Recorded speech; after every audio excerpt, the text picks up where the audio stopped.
Okay, well, thank you very much mga kaibigan, kababayan ko dito po sa Malaysia, dyan po sa Malaysia, at saka dito po sa Pilipinas or wherever you are, no? Especially mga Filipino communities dyan sa Sabah is Malaysia, specifically dyan po sa Kota Kinabalu City where I belong. And of course, ang mga overseas Filipino workers natin sa mga iba-ibang parte sa mundo, as well as ang mga Filipinos dito po sa Pilipinas, dito sa Manila. Because today I'm still here in Manila and doing something, and I hope whatever news that I can or I will be able to get dito po sa Manila, you will appreciate it because I'm going to sabihin natin pass it on sa inyong lahat po, no? Habang nandito tayo sa Manila.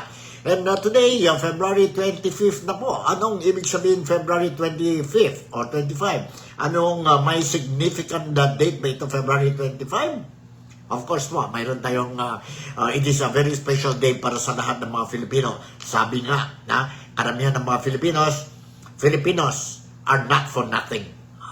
Ibig sabihin po, Filipinos, may prinsipyo din po sa buhay. And we made a lot of names worldwide po when it comes to ang Filipino community, ang Filipino nation.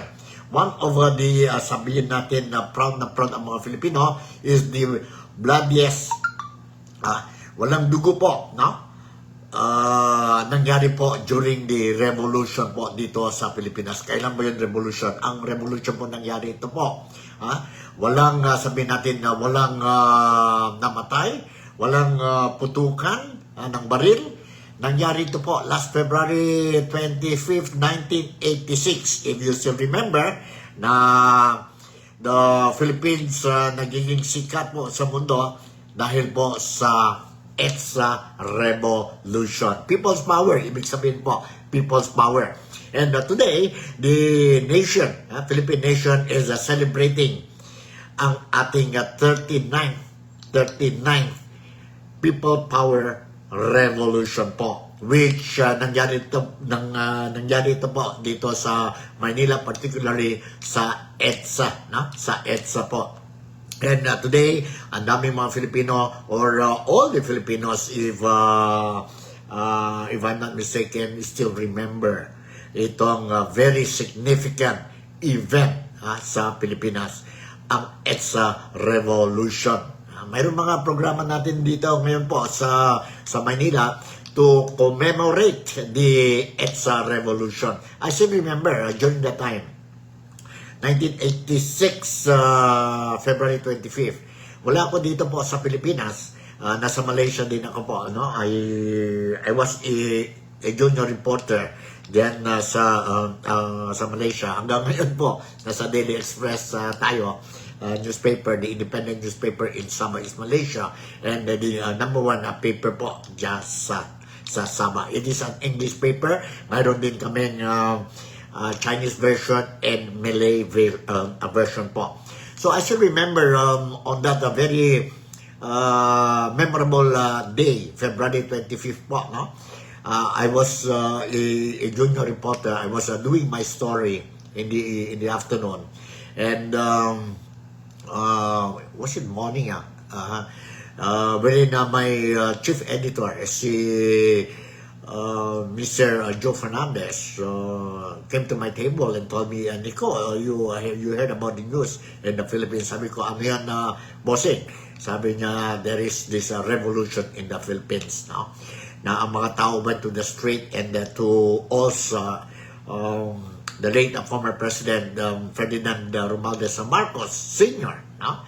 And it happened po. And walang namatay po. And there, immediately, I opened up ang TV namin, TV set namin dyan sa opisina. And I saw ang crowd ng mga Filipino, millions of Filipinos went down to the street, went out sa street and demonstrated po.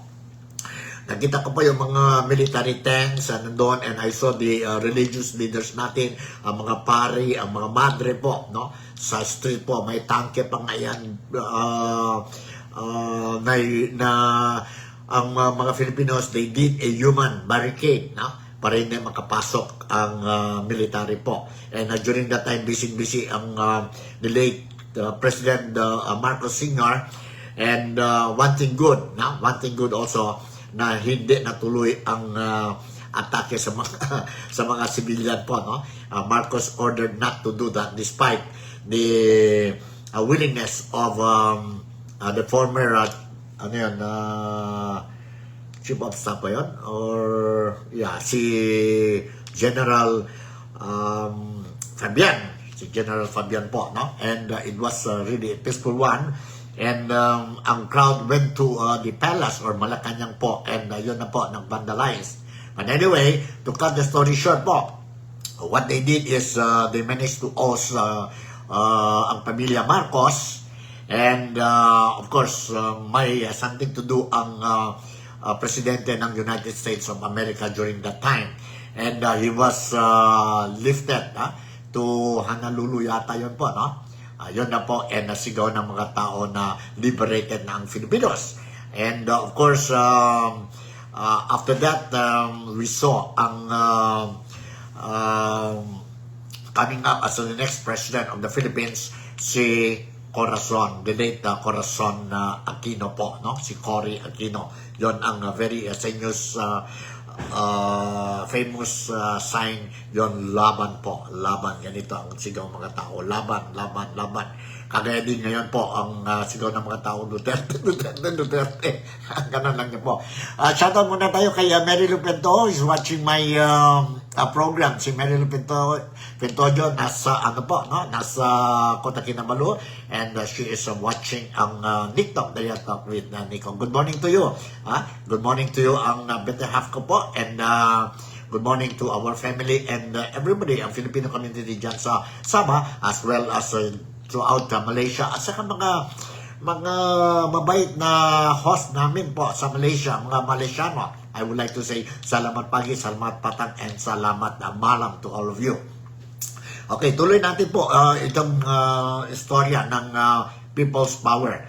We are very proud, and the whole world saw how we did itong People's Power without any fatality po, no? And because of that, we became known to the world. And of course, as what I said sa title ko po, Filipinos are not for nothing. May prinsipyo po, no? And you know how it started ang sabihin natin ang People's Power, na yun na po, discontento na, no? The Filipinos are not happy how the Marcos administration, Marcos Sr. administration is running the show. And fed up ng mga Filipinos, may mga corruption and other things na ayaw talaga ang Filipino, and they're looking forward for a better a future. It means People's Power is change yun po, reformasi kung sa Malaysia, reform. What the Filipinos wants is total reform. And dahil dyan po sa revolution of People's Power, we managed to remove Marcos, and but did we achieve ang change, no? That we were desiring, aspiring for? Unfortunately po, my own opinion, wala po. And hanggang ngayon, ang mga Filipinos still shouting for a change na naman po. And mayroon mga warnings na po mga Filipinos. They were saying na sana it will not happen to the son of the late Ferdinand Marcos Jr., who is now the incumbent president of the Philippines, si Bongbong Marcos Jr. po, no? Sana it will not happen. Ang fate ng tatay niya po, it will not happen to him po. So, ako rin, at saka karamihan ng mga Filipinos, be it politicians on the other side, and politicians supporting the present administration, Marcos administration, we all praying our problems in the Philippines will be solved in a peaceful way po, no? Some are saying, will there be another People's Power? No, People's Power 3 ba yun? No, 4 ba yun? Because we started a People's Power 1. Alright? So, bago sa lahat po, no, I want to share with you, kanina po, ang celebration ng People's Power as early as 8 o'clock po, no? As early as 8 o'clock, mayroon na programa dyan sa EDSA po. And weekday, mayroon na, and other programs. Mayroon din isang grupo later at 1 o'clock in the afternoon. Umpisa din sila ang program nila po to remind the Filipinos na what happened during this very, very significant day, February 25th, 25. So, okay, let's listen to the report ng GMA regarding itong celebration natin February 25, ang People's Power Anniversary. This is the 39th year, no? 39th year celebration po. Celebration. Let's listen to this report and some interview with si Father Jerome. Si Father Jerome. Let's listen po to this report sa GMA. Hold on, ha? Hold on. Sandali po. We make it, alright, sandali.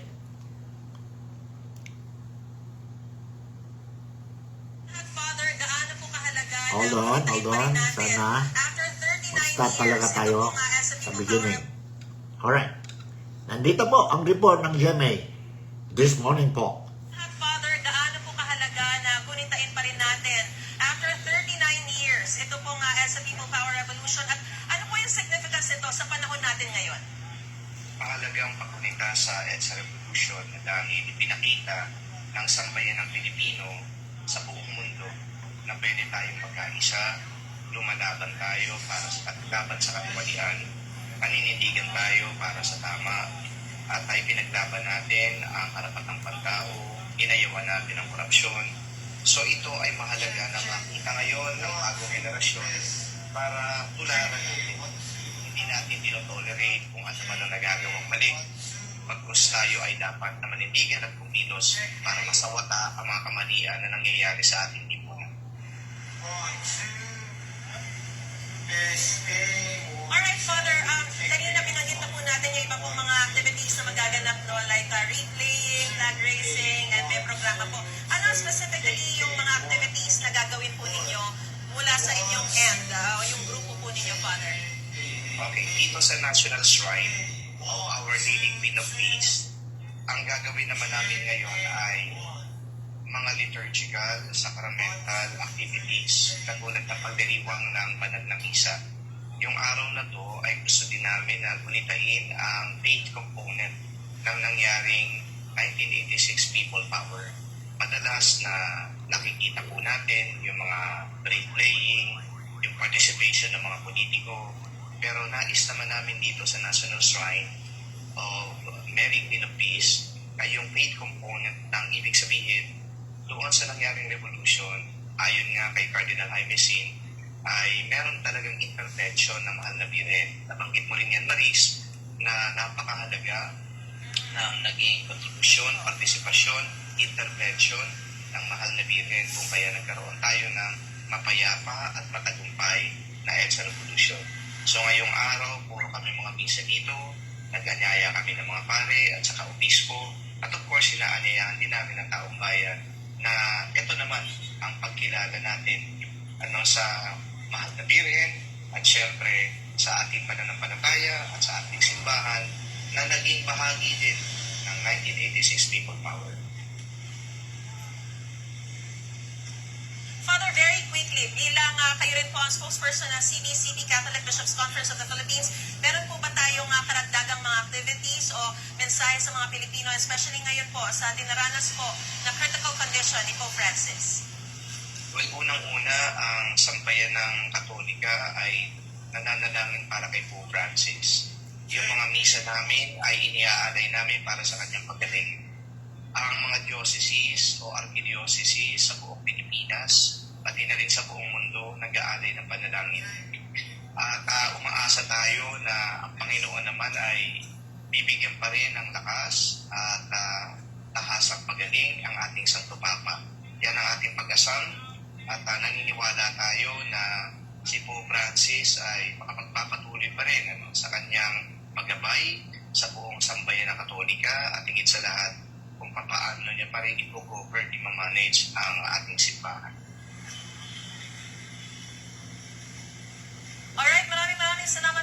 Okay, yun po. Talking about the, sabihin natin ng EDSA Revolution po, yun po ang mga activities ongoing ngayon today dito po sa Manila, particularmente sa EDSA Shrine. Now, I was so surprised and I'm not happy with what is happening, no? Itong sa social media po. Now, this morning when I woke up as early as 4 o'clock po, no? Nagising na tayo po and I was looking at the situation because today ang celebration ng People's Power. Now, when I opened my phone, nakita ko po yun na namatay na daw po si Pope Francis. Namatay na daw po si Pope Francis. Fake news yun po. Please, don't believe. No? Buhay pa po si, although he's still on critical condition, but buhay pa po and the whole Filipino community, we are praying for his speedy recovery po, no? Pero pangit talaga po, no? To do this kind of fake news, mga fake news po. And reminder lang, I just want to remind all my followers na do not believe na patay na si Pope Francis. If there will be something happens to the Pope, then definitely there will be an official announcement po, no? Announcement. I still remember when I was at the Vatican, I think it was last year, I visited the Vatican City po, no? Unfortunately, I was not able to see the Pope because I was made to understand it's only every Wednesday the Pope will come out and say a mass and give a message to the believers, to the faithfuls. But at that time I was in Vatican City, it was not Wednesday. No? But anyway, please don't believe itong mga fake news circulating dyan po sa social media. And those who are posting this kind of fake news po, please, I am appealing, I'm urging all of you to stop doing this thing po because it's not a joke po. It's not a joke. Alright? It's not a joke. So, let's move on. Ang ano natin, ang topic natin ngayon. And of course, let's talk about si Ted Filon po, talking about the, sabihin natin, People's Power. Let's listen to the report or commentary of Ted Filon. Nandito po. Martes ng umaga mga kapatid, good morning po sa inyong lahat. Power to the people, ang ating pong mga babayan ng iyo po nagpapagal na, nagtatrabaho at walang pakialam sa mga nangyayari sa bayan. Good morning. Good morning! Maganda umaga po sa inyong lahat. Sabi nga nila, naku, sandali lang. Magtatrabaho muna ako dito dahil pag hindi po nagtrabaho, wala akong sasaing. Tama. Opo, ganun po lagi ngayon. Kaya nga, yung iba ay nagsasabi po na, ay nako, dito po sa ating bayan na ito, hanggat wala po tayo nangyayaring reset o restart, walang totoong pagbabagong mangyayari. True FM. Total reset daw ang kailangan. Mahirap pag-usapan yan. Baka tayo masama sa ano. Sa total reset. Sa gobyerno lang po pinag-uusapan natin, ha? Baka pati dito sa True FM, total reset nyo kami. Oo. Huwag ganun. Magandang umaga nga po sa inyong lahat, sa ating mga mahal na mga seniors. Kumusta po kayo? Sa mga survivor po ng EDSA, sa mga yung buhay pa. Nakisa po dito nga sa sinasabi pong mga pangyayaring ito sa ating kasaysayan 39 years ago. Magandang umaga po sa inyo lahat. Sa mga EDSA babies, mga ipinanganak po noong mga taon na tama, no? Mga 1986 or yung aking panganay, 85 siya. EDSA baby yung 1986. Yung 85, anong tawag? Pre-EDSA baby. Almost. Yung 1987. Kasi Aaron, pinanganak to after EDSA na. 1987? Oo, na. 87 Matanda ba? ka pa kay Aaron Tolentino. Hoy, hindi. Sige. Talaga ba? Anyway, sa lahat po ng ating mga kababayan, muli po, magandang umaga po sa inyo lahat. Gawin po natin makabuluhan ang araw na ito sa pamamagitan po ng ating pong programa na maghahatid po hindi lamang ng mga importante mga balita, diskusyon, panayam, talakayan, higit sa lahat po ang ating public service kasama pa rin po si Brad Risco Piles. And mamaya din po, meron tayong mga report po sa inyo dito po sa ating mga napagtagumpayan na magbibigay pa rin po ng tulong sa lubhang mga nangangailangan. And today, mga kapatid, meron po tayong panauhin sa ating studio. Alright, yun po si Ted Filon, ang idol ko po, ang idol ko po dyan sa, or dito sa Manila when we talk about the mga breaking news, mga komentaryo ni Ted Filon. Alright, so let's, ano pa rin pa tayo po, no? Dito pa rin tayo sa EDSA celebration, People's Power celebration po. Let's move on. Another, sabihin natin, clipping. And this time around po, may interview kay former Senator Gringo Honasan. And you know who is Gringo Honasan? Is one of the major players during the EDSA revolution or People's Power revolution. And let's listen to this. Let's listen to this and yeah, I'll give you a full screen. Medyo it will take around 8 to 10 8 minutes ito po. Let's listen to ang mensahe ni former Senator Gringo Honasan po. He is one of the he was one of the major players during the EDSA revolution last February 25th, 1986. Nandito po. Let's listen first. Hold on, ha? Start tayo. Hold on. Okay, full screen tayo sa inyo. So, at this, klarong-klaro po. Klarong-klaro. Hold on. Paano ba ito? Let's, ano muna tayo? Arrange tayo ang video natin para klaro talaga ang ano ninyo. You can really see. Okay, nandito po. Danny, no, Robert. Yung kalayaan, yung reforma, yung sinasabing spirit of it, work in progress yan. Ang, in fact, iniisip ko, granate ko kagad kayo ng happy anniversary. Ibig sabihin, meron ba tayong dahilan para ipagdiwang o okay na yung gunitain? Kung ano talaga yung nangyari noon, no? So, sa tingin ko, 39 years after, imbes na maging daan nito para magkaisa, paminsan-minsan, no? Nagiging daan nito para lalong magkawatak-watak. Ito yun ang spirit ng EDSA, no? By the way, dadagdag ko lang, Danny, no, Robert? Nag-ipon-ipon yung mga tao noon, masasabi ko to dahil lando naman ako, no? Nagpunta ng mga tao ron, hindi laban o kontra sa isang tao o administrasyon, kundi para sa. It was not against anybody or anything but for good government and reform. Kaya nagsama-sama yung mamamayan at kasundaluhan. Yung tinatawag na Reform the Armed Forces Movement. No? At wala namang mga iba-ibang kulay na bandera noon. No? Yung first 2 days, walang hindi color-coded. No? So, nagtipon-tipon yung mga tao ron, kasama yung mga anak nila, pamilya nila, no? Para sa pagbabago, para sa reforma, para sa maayos na pamahala. Yung naalala ko tuwing sumasapit yung ganitong okasyon, no?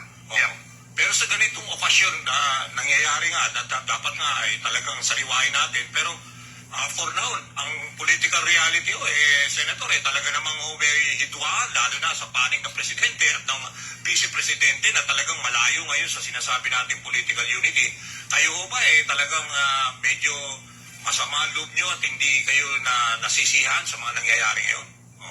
Well, Danny, no, Robert? Pag sumama loob nating lahat, ay magtuturuan at magsisisihan na naman natin. Anong mangyayari sa kinabukasan ng ating pinagkakaingatan na yaman, no? Our future generation of hindi lang ito national, global citizens and leaders. Ano ang halimbawa na ipakikita natin sa kanila? Kung mauwi na naman tayo sa hidwaan, turuan, sisihan, dapat move forward and move for unity, political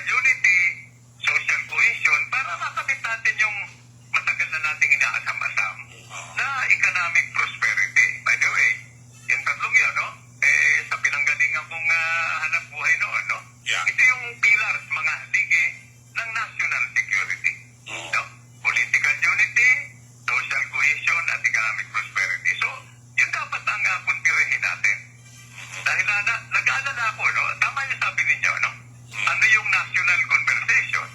Naghihidwaan. Yung pinakamatataas natin na leader nauwi sa personalan. Panahon pa naman ang halalan.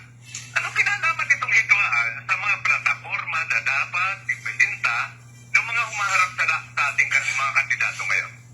So yun ang sumasagi sa aking kaisipan. At sayang, idagdag ko lang nga lang no, Robert, sayang itong Pilipinas, talagang pinagpala tayo. Di ba, napakarami nating blessings na kailangang ipagpasalamat. Pero kung mabawas-bawasan yung too much partisan politics at mag-concentrate tayo sa mga tunay na problema. Ano ito? Pagkain, pabahay, di ba? Edukasyon, pambansang kalusugan. At ngayon yung new oil, new gold, impormasyon. Hindi yung marites, ha? Yung katotohanan. Valid So, yan information. yan ang mga sumasagi sa isip ko tuwing sumasapit yung ganitong mga araw. No? Opo. So, Greg, ito naman ang tanong ko kasi po nagkakaroon ng mga maraming diskusyon, iba-ibang diskusyon na umabot sa point na talagang minamaliit yung revolusyon kung saan kasama kayo. Ito nga ang ating blood dress revolution na tinatawag na ito. Ang tanong ngayon siguro, Sen Greg, lalo na doon sa mga younger generation kasi mahirap na natin ipaunawa sa kanila, ipaintindi sa kanila sapagkat hindi nila naranasan o kagaya po ninyo at ni partner Danny na naranasan ninyo mismo nakita ng mata ninyo, naranasan ninyo physical yung revolusyon na yun. Kami po na mga apo ninyo, di ba? Ano ang dapat gawin? Kasi ang lumalabas sa Sen Greg at partner Danny, kami ang nagbebenepisyo sa naging sakripisyo. Ang tanong ngayon, ngayong ika-39th year, anong dapat gawin ng mga apo ninyo na nagbenepisyo sa mga revolusyon na sinimulan ng EDSA People Power 1? Unang-una, Robert, huwag mo sabi ipagdiinan yung edad namin ni Dati. Matanda naman si Senator Greg. Para kang nakakadalaki. Alam mo, Sen Greg, kahit sa edad, pero pagdating sa pagiging macho, wala makakatalo sa inyong dalawa. Di ba? Hindi, wag na yung mato, yung sex appeal. Idolo ko yung pisang ko siya. Anyway, ako ibabalik ko yung katanungan. Hindi ito responsibilidad ng kabataan. Responsibilidad ito ng henerasyon namin ni Dati na ipakita sa inyo ng mga kabataan, no? Sa pamamagitan ng buhay na halimbawa, di ba sinasabi palagi, our children are our future. No, may slight disagreement ako ron. Our children are their own future. Pag future na nila, baka nakatira na ako sa Memorial Park. Okay? All we can do, ang magagawa natin yun, is ipakita sa kanila sa pamamagitan ng buhay na halimbawa, kung paano magmahal sa bayan. Diba? Kung paano maging Pilipino. Diba? Kung paano maging disiplinado. Buhay na halimbawa. Dahil kahit na anong turo natin sa loob ng silid-aralan, kung hindi natin pinakikita sa pamamagitan ng halimbawa, ito lang, nabanggit nyo kanina, yung national, yung usapin. Nagkakapersonalan, yung mga matataas sa leader natin. Ito ba ang gusto nating halimbawa na ipakita? Ngayon, pangalawa, ikwento natin yung nangyari sa EDSA. Dahil piling na blank ito di ba? Hindi pa sila pinanganak noon. No? So, ikwento natin kung ano ang ginawa ng mga magulang nila, ng mga ate at kuya nila. Bakit nagtipon-tipon doon? Hindi ito, di ba, away na naman. Hindi, nagpunta roon para sa pagbabago, reforma at maayos na pamamahala. Hindi ito laban kay Marcos Sr. o kung sino, no? So yun ang punto dapat. Ikwento natin, hindi ito responsibilidad ng kabataan. Pero Senator Greg, yung issue kasi mula nung 39 years ago at saka ngayon, halos pare-pareho. Yung corruption, yung leaders natin, yung political dynasty bill, hindi naman talaga nakakapasa. Hanggang ngayon, political families continue to control yung ating ekonomiya. So ibig sabihin, marami ang nagtatanong, bakit ganun? Did we choose the wrong leaders? O bakit? Hindi. Dani, maputol ko lang, no? Robert, no? Alam niyo bakit? Hindi nang tuwing pagkatapos ng people power, pag nailuklok na natin, yung mga bagong leader natin, o pagkatapos ng eleksyon, nag-uuwian tayong lahat. Pinauubayan natin yung pamamahala. So, ang nangyari, cumulatively, nagkaroon ng institutional damage. Kahit na sino ilagay mo dyan, kung yung sistema hindi nag-i-improve, yung institutions lalong natigiba, wala talagang mangyayari. Pero, so ano ang tanong ngayon?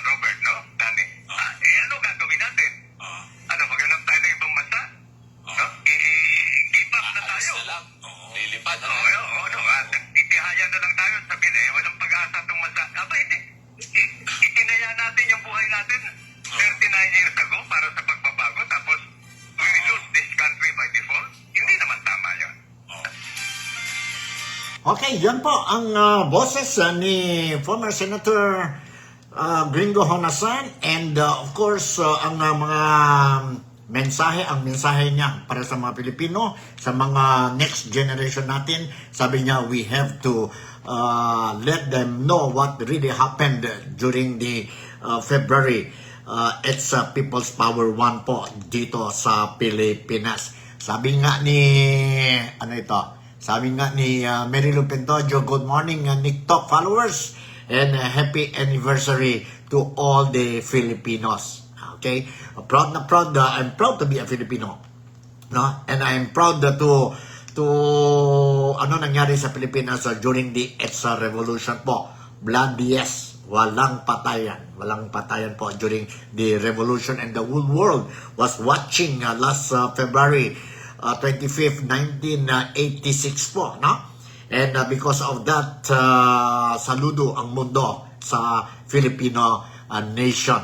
Kasi maganda po. I think the other one, si Gandhi, no? Yung revolution din ng India, no?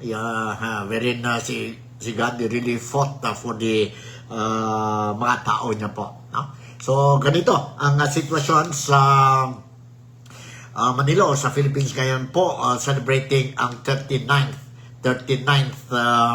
People's Power Revolution. Mamaya, if I have time, sana lang po hindi grabe ang traffic dyan sa EDSA, no? Shrine. I will go and visit kasi one something pa daw ang program. Meron din programa dyan sa EDSA mamayang hapon, and I will try to see if I can cover it and share whatever I can share with you sa mga followers ko po dito sa TikTok, The Real Talk with Nico. Alright, to all the Filipinos, TikTok, once again I would like to say or greet to all of you or to all of us, happy anniversary. EDSA One People Power Revolution. Alright, so let's move on to another topic po tungkol sa mga impeachment, sa impeachment issue po, no? Pagod na si Senate President Francis Escudero explaining bakit na-delay po ang impeachment trial ni Vice President Sara Duterte. Hindi yung delay po. He just want to make it sure na everything will run smoothly once the impeachment trial will jumpstart pa. No? So, let's listen to this interview kay Senate President Francis Escudero. Escudero po, asan na yun? Let's listen to this. Alright, nandito. Let's listen to this. Hold on, ha? Hold on. And maganda nga ang mga topic natin ngayon. And sana lang po you are monitoring this program, TikTok, The Real Talk with Nico, dahil po this is meant for all of you, mga followers ni Nico, The Real Talk, TikTok, The Real Talk with Nico. Nandito po, let's listen to this. Bago yan tayo, Nimpa, hindi pwede mag-special session ng Senado ng kami lang. May proseso, may procedure, at may mga basihan bago magpatawag ng isang special session.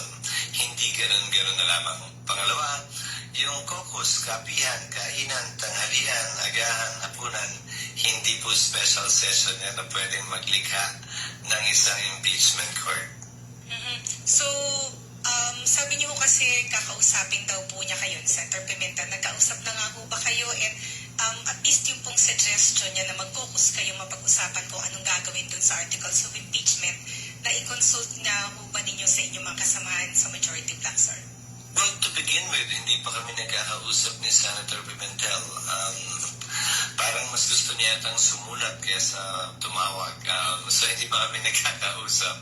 Isang sulat pa lamang. May pangalawa raw na tatanggap ko pa lamang. Hindi pa yung pangalawang sulat niya. Opo, pero sa ngayon po, nakakausap niyo rin po ba yung ibang makasamahan niyo sa Senado? Kasi napapanood lang namin sa news yung mga kanya-kanyang mga pananaw, opinion po regarding po dito. Pero kayo po personally, meron din po bang mga tumawag na sa inyo na nagtatanong, SP, ano bang dapat gawin dito? Konti, meron. Dahil nasusubaybayan naman nila sa news media yung mga pahayag ko at nagpapahayag naman sila ng suporta sa aming iba't ibang Viber groups. Sa side naman po ng mga miyembro ng House Prosecution Panel SP, patuloy din po yung kanilang sinasabi na dapat ay aksyonan na ng Senado bilang impeachment court itong impeachment complaint laban kay Vice President Duterte kasi lagi nilang ginikit yung forthwith, nasa konstitusyon, etc. Ano po ba? Ano po ba talaga? Isa, palibasan kasama mo yung mga nasa kamera kaya nagtatanong ka ano ba talaga. Sinagot na namin na ilang ulit yan. At ulitin ko mamaya pagkausap mo si Congressman Chua, ang nakalagay sa Constitution forthwith, ang nakalagay po sa kanilang sariling rules sa Section 3. Ako kasi isa sa mga gumawa niyan, okay, kongresista pa lamang. Immediately, the Secretary General shall immediately refer to the Speaker any impeachment complaint filed. 3 impeachment complaint yung pinatulog nila ng mahigit 2 buwan. Pero yung rules nila nakalagay immediately.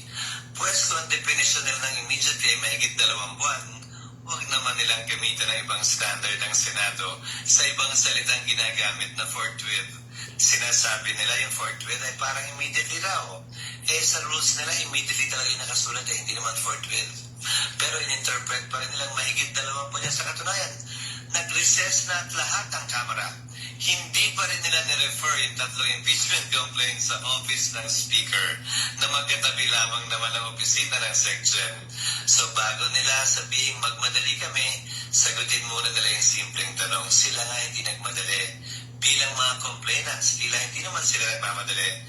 Ngayon porkit na-file, kung magmadali sila ay wagas, hindi yata tama yan at hindi yata, wala yata silang moral basis na pumosisyon ng ganyan ngayon in relation sa Senado. Tsaka Alright, klarong-klaro ang explanation ni Senate President Francis Escudero, no? Yun, okay, I don't know how will I say it.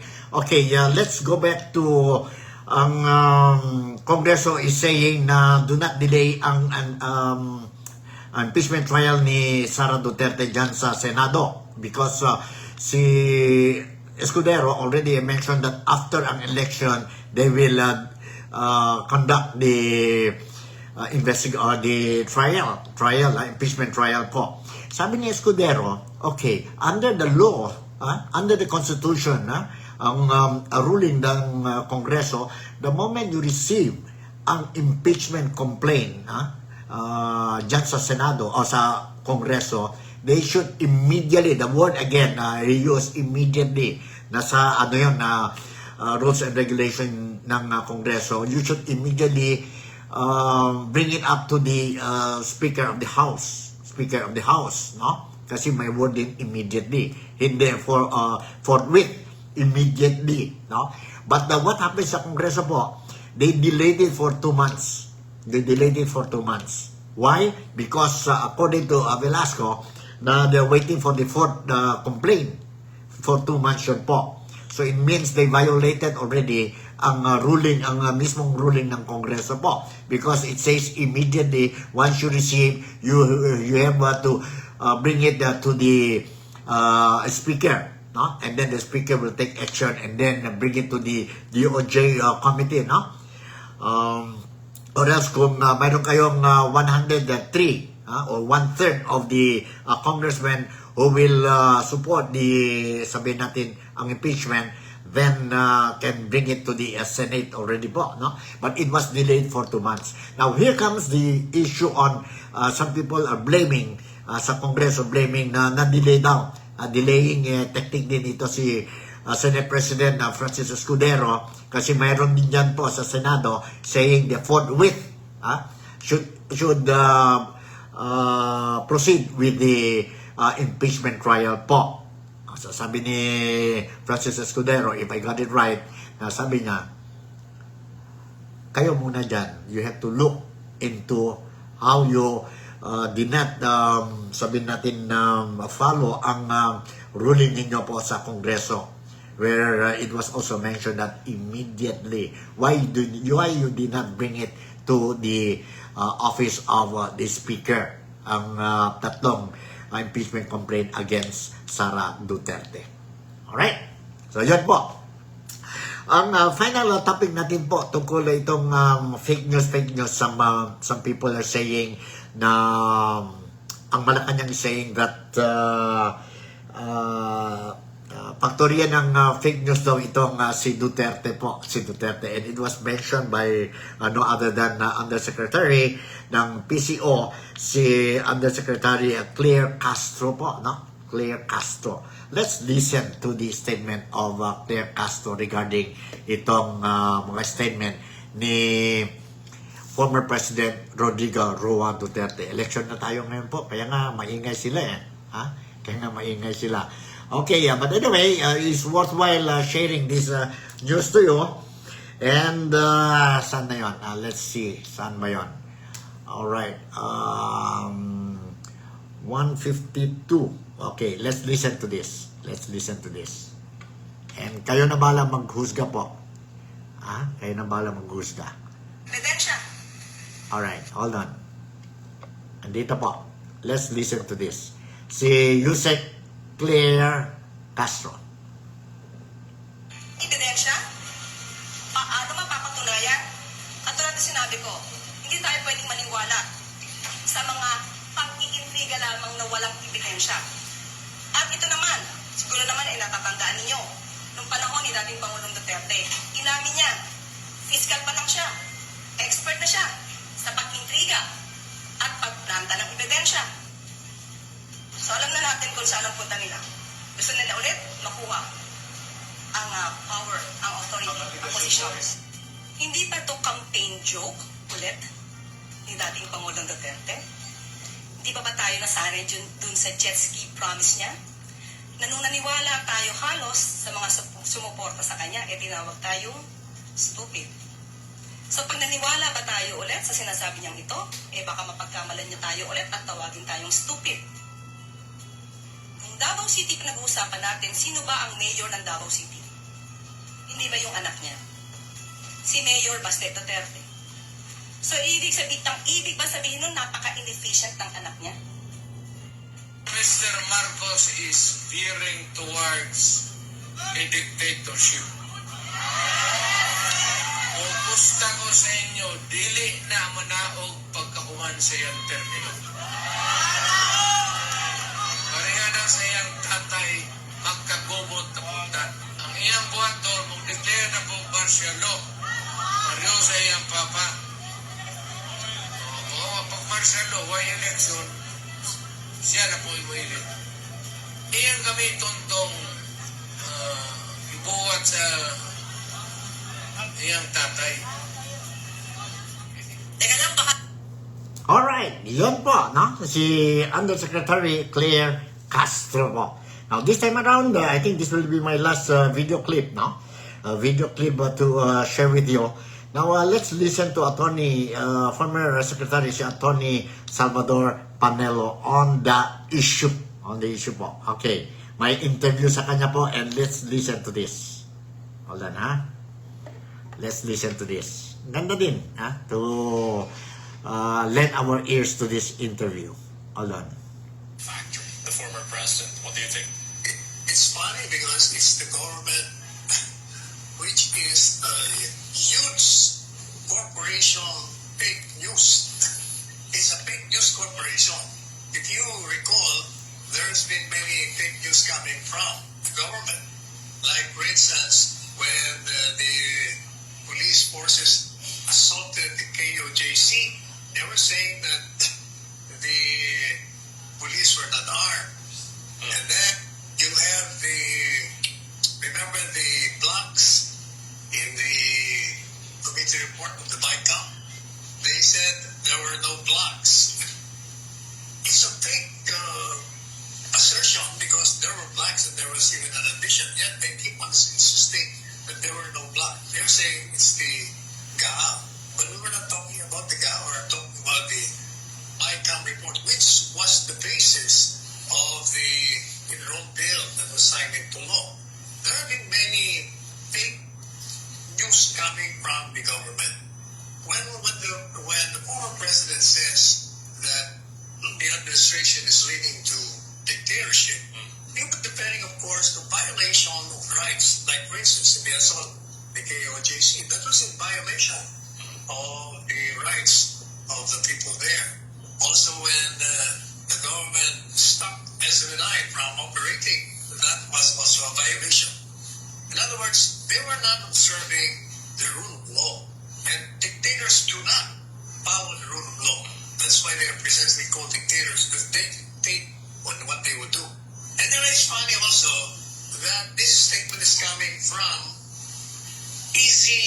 Lucas Bersamin, who was appointed by the former president as Chief Justice of the Supreme Court and also appointed as chairman of the GSIS. When he was appointed in those two positions, he was in praise of the former president as one who follows the rule of law. And now suddenly he's singing a different tune. Okay. Okay, Attorney Panelo, what do you fear the most about what you mentioned earlier, a possible dictatorship, possible no election scenario in 2028? How valid are these observations? Well, if given what they're doing, there is basis for the former president to say that it may follow the footsteps of the late President Marcos. Okay. Okay. Another thing, Vice President Sara Duterte, of course, is touted as the candidate, the front runner for the presidential elections in 2028. Is there anything that you can tell us that can confirm that now? Oh, definitely. She is seriously considering it, especially because they're bent on destroying her reputation. And, Stanley, the ultimate goal of the impeachment and the criminal charges filed against her is to oust her from the presidential derby in 2028. She's the strongest leading candidate for that position. And the only way to stop her is to impeach her and convict her or jail her for the rest of her life. That's the ultimate goal of the political enemies of former President Duterte and Vice President Duterte. Alright, thank you very much. So, yun po ang interview kay former Secretary Attorney Salvador Panelo. Panelo po. So, yun po. That's the issue that we touch for itong February 25th episode natin po. No? And today is Tuesday. Tuesday, yeah? Today is Tuesday. And just want to remind you that kailangan tayo po to at least say a prayer today dahil we are celebrating itong People's Power anniversary po, no? Anniversary. We are proud. I'm proud to be a Filipino. And yes, let's pray and hope that whatever problems you are facing, no? Dito sa Pilipinas, ang mga leaders natin, our leaders, will be able to find the best and long-term solutions po to solve this problem. To solve this problem. So, ganun yun po. I would like also to remind ang mga kababayan ko, not only here in the Philippines, but also dyan po sa Malaysia or elsewhere po, no? Mga overseas Filipino workers. Very soon, ang brothers and sisters natin embracing the Islamic faith will be observing ang puasan nila po, no? I don't know whether it will be sa 28 ba o March 1st ba. But anyway, once they will start ang puasan nila, ang fasting month nila po, please cooperate with our brothers and sisters sa Islam, no? Hindi madali to fast the whole day, no? They will eat before sunrise and they will only eat after sunset, for 1 month, 30 days ito po. So let us sabihin natin cooperate with them po, no? During the fasting month. After that, then we will again join with them ang celebration ng Hari Raya Idul Fitri po. So, ganon. That's ang reminder ko po. And I'll see also, since I'm still here in Manila, I'll see whatever things I can news I can share with you habang nandito ako po sa Manila. Sa Manila. So, with this, siguro, nandito na lang. Once again, si Nico would like to say thank you very much for making me a part of your day today, February 25. Happy People's Power anniversary to each and every one of us. Malaysia, Sabah, the Philippines. God bless us all and see you tomorrow. Bye.